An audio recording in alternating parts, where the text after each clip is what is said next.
कुछ तस्वीरें ऐसे भी आएंगी जहां पर अलग अलग जगह पर अब जश्न भी हो रहा है, क्योंकि बहुत वक्त से लोग चाह रहे थे कि इस युद्ध का खात्मा हो, शांति हो, सब जगह शांति हो, सुकून हो। विभूति जी को एक बात ये भी बता दूं, लगभग 12 से 13 दिन पहले की बात है। चीन और पाकिस्तान ने मिलकर भी एक ड्राफ्ट तैयार किया था। उस ड्राफ्ट में उन्होंने कहा था कि एक सहमति के तहत स्ट्रेट ऑफ हॉर्मुज खोला जाए, युद्ध को रोक लिया जाए। और यहां पर वो चीन और पाकिस्तान के साथ पहली बार हुआ था। मध्यस्थता के लिए उन्होंने प्रस्ताव न दिया हो, लेकिन एक मेमोरेंडम जरूर बनाया था कि इस पर दोनों देश तैयार हो जाएं।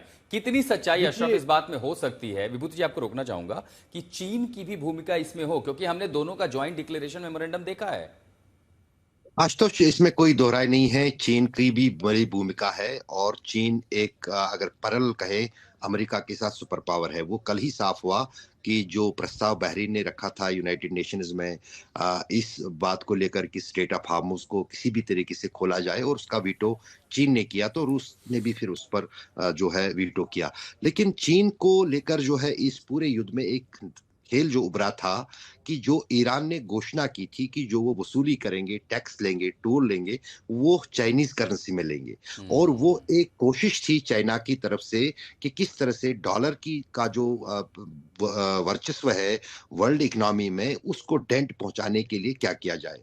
तो कोशिश लगातार है चीन की तरफ से। वो चीन जो है एक उनकी रणनीति जो रही है वो सबसे बड़ी जो उनकी क्वालिटी भी हम कहें कि वो युद्ध में सामने से नहीं आते हैं, कड़ियों को जोड़ा जाए तो घटनाक्रम पता लग जाते हैं कि भूमिका क्या थी। हिमांशु, अशरफ बधाई के पात्र हैं। कल ही इन्होंने बोला था इसके पहले ट्रंप की डेडलाइन खत्म हो, युद्ध खत्म हो जाएगा। अशरफ, युद्ध खत्म हो गया, आपकी बात सही निकली बिल्कुल।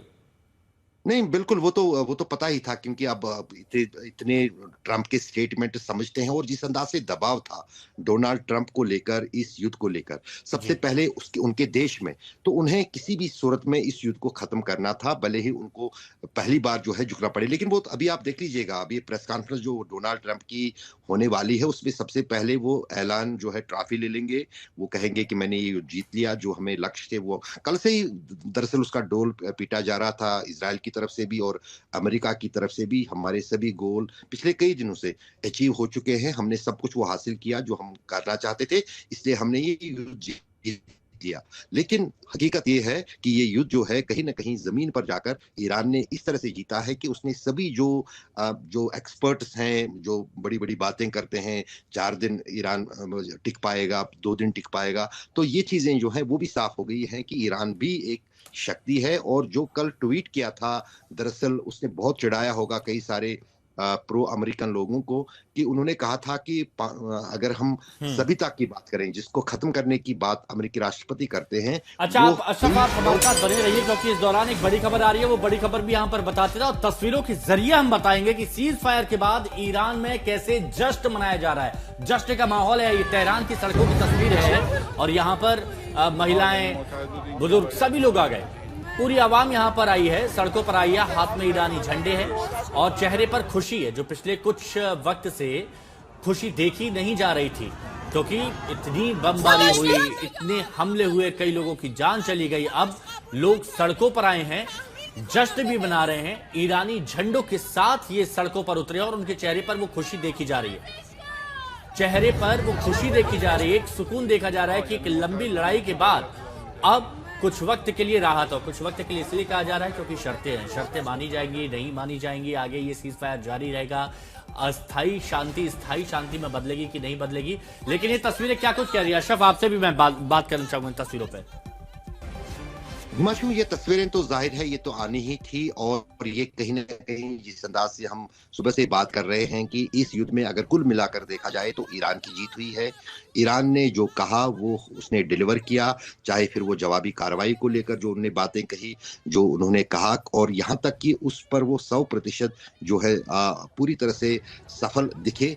और कहीं ना कहीं जाहिर तौर पर, क्योंकि जंग वही जानता है कि जंग की दर्द क्या होती है, जंग की तबाही क्या होती है, जो देश देश या जो लोग उसको झेलते हैं। तो ईरान आज नहीं बल्कि सालों से इस तरह से हमले झेल रहा है। पिछले साल के 12 दिन को लोग तो बोले होंगे, ईरान के लोग कैसे बोल सकते हैं कि मात्र 12 दिन के दौरान जो करीब जो है 1000 से भी ज्यादा लोग मारे गए थे, और पूरे जो न्यूक्लियर साइंटिस्ट है उनका सफाया इजराइल ने किया था।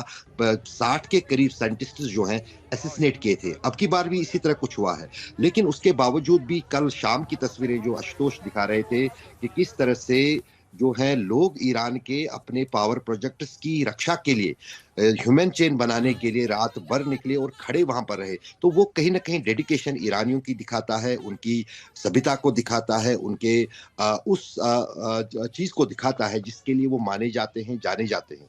और सबसे बड़ी जो मैंने अधूरी बात छोड़ी थी कि अगर सभ्यता की बात की जाए, ईरान की सभ्यता विश्व में सबसे पुरानी है। 5000 साल पुराना इतिहास ईरान का रहा है विश्व में। और अगर अमेरिका की बात करें, 1700 के बाद जो है करीब जो बहुत कम समय हुआ है जब से अमेरिका का वर्चस्व दुनिया में ग्लोब में दिखा है। और अगर फिर बाकी देशों की बात की जाए तो वो तो उसकी इजराइल तो 1948 में बना है, 48 तक वजूद में भी नहीं था इजराइल कहीं कोई देश है। तो जाहिर है कि ये चीजें जो है, इन चीजों को इस तरह धमकी से या किसी युद्ध से खत्म नहीं किया जा सकता है।